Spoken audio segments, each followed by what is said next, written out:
Let's eat, guys. We have fish, barilis, paksiw, and vegetable. I have lots of viands now, but I prefer to eat paksiw later.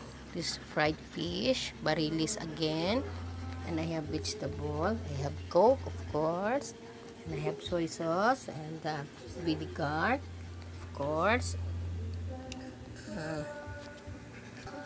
I have seafoods, guso, and dried fish. I have also kakanin, sapin-sapin, and suman, and I have also banana. So let's enjoy late lunch. But this is very, very delicious. Barilis. This is what I miss when I will go to Riyadh. We have a lot of viands here in our home because my father will prepare everything for me. Bye!